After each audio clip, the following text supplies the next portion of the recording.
Toutes et à tous et soyez les bienvenus sur Triple M 3.0. Comme vous le voyez actuellement, nous sommes à l'entraînement des lions. D'ailleurs, vous pouvez apercevoir les lions qui sont en train de rentrer comme ça, de partir vers leur bus pour repartir à leur hôtel.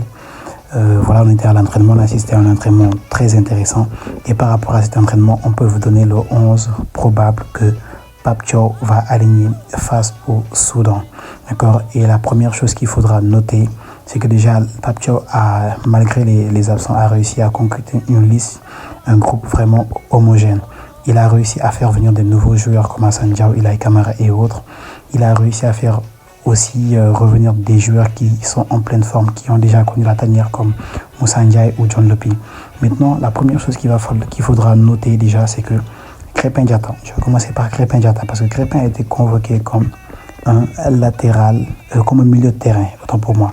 Mais pourtant, aujourd'hui, Krépin Diatta, aux entraînements, par rapport aux deux entraînements auxquels j'ai assisté, Krépin Diatta a joué comme latéral droit. Donc c'est pour vous dire, j'en avais déjà une idée, mais là, j'en suis un peu plus sûr. Certes, Pape Thiaw a convoqué deux latéraux, à savoir Ilaï Camara et Antoine Mendy. Mais aujourd'hui, j'ai envie de vous dire qu'il va privilégier l'expérience. Parce que ce soit Antoine ou que ce soit Ilaï, ils viennent d'arriver. Ils n'ont pas encore eu à disputer une seule minute en équipe nationale. Et surtout, on va jouer un match très important face au Soudan.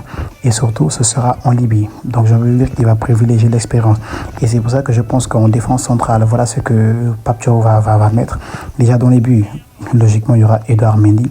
La charnière centrale, elle va rester inchangée avec Koulibaly et Niakhaté, qui sont devenus une paire tout simplement. Sur le côté droit maintenant, eh bien, il va plutôt mettre Krépin Diatta. D'ailleurs, vous les voyez qui sont en train de rentrer comme ça. Voilà le bus, ils sont en train de repartir comme ça.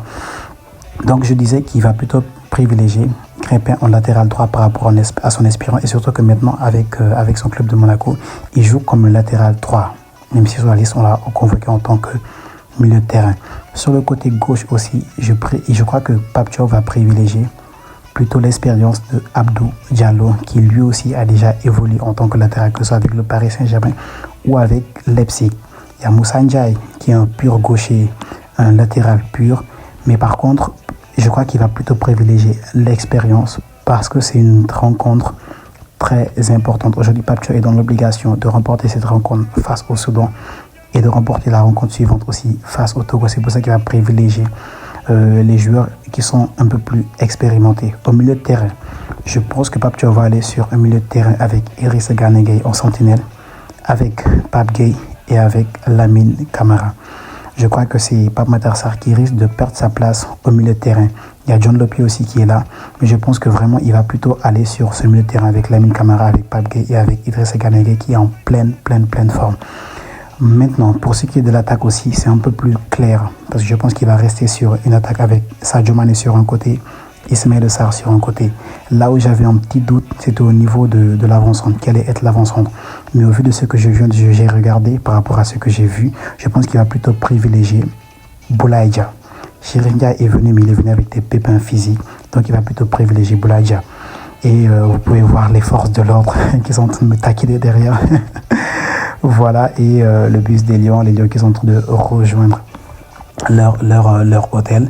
Donc pour vous dire que Pape Thiaw actuellement, il est un groupe homogène, il est un groupe qui est taillé sur mesure pour aller faire un bon résultat en Libye et pour revenir ici au Sénégal et terminer le job face au Togo. Parce qu'aujourd'hui, Pape Thiaw est dans l'obligation de remporter les 2 prochains matchs parce qu'il serait inconcevable de ne pas voir le Sénégal à la prochaine Coupe du Monde. D'autant plus que dans notre groupe actuellement, le Sénégal part largement, mais largement favori. D'accord? Certes, actuellement, le Soudan est devant nous. C'est justement pour ça qu'on doit les battre. D'autant plus que ce sera sur un terrain neutre.